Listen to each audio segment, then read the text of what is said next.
I'm not going to bore you with statistics, but let me just say I just came back from Cape Verde and also Mauritania. And what I saw was heart-wrenching. In Cape Verde, they have not had rain in 5 years. In fact, my trip there was the first time they had rain. The president said, we hope you will come more often. Yeah. In Mauritania, vast area deserted because of lack of rain. And so the positive point is this: Africa is suffering, Africa is choking, Africa is in serious financial distress for what it didn't cause. And therefore, there must be a greater sense of urgency, not in talking, but in doing and in delivering resources that Africa needs very, very desperately.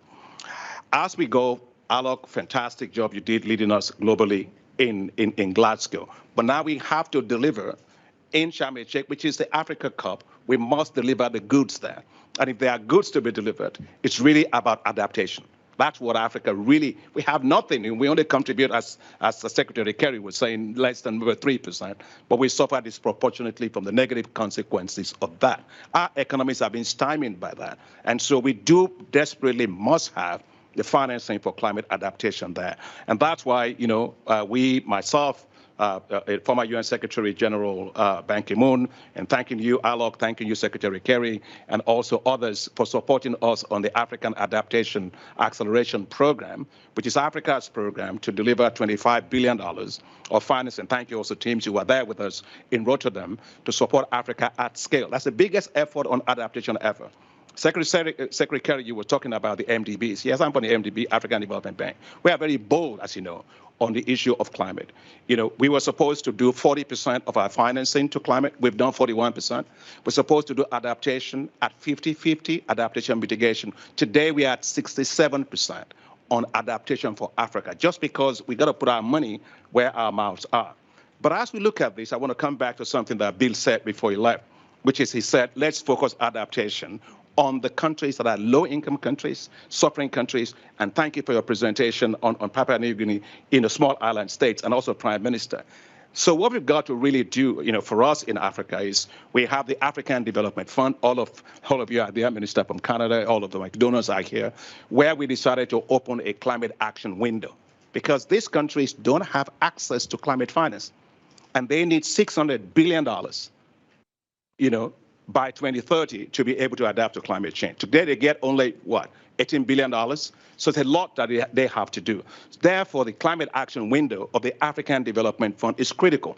You know, I'm going to go a little bit over, but just allow me 1 minute. The reason why this is critical is the issue of impact, Alok. What will it do for us? If we get that, we have 20 million farmers that will have access to climate smart agricultural technologies. We've got 20 million farmers that will have access to weather index insurance to deal with some of these exogenous extreme weather patterns that we're talking about. We'll have at least 1 million hectares of land that is degraded that we will be able to regenerate. About 9.8 million people that will have access to electricity, and over 840 million meter cubes of water that we'll be able to deliver. So, and what gives me this confidence that we can do this? You know, during this issue of the Russian war in Ukraine, we launched a $1.5 billion facility very, very rapidly. And within 45 days, we had done 24 countries. We promised $1.5 billion. We had done $1.13 billion in less than 45 days. And it will produce 38 million metric tons of food for Africa, which is more than what Africa is going to lose coming from all of the 30 million it will lose from Russia and Ukraine war.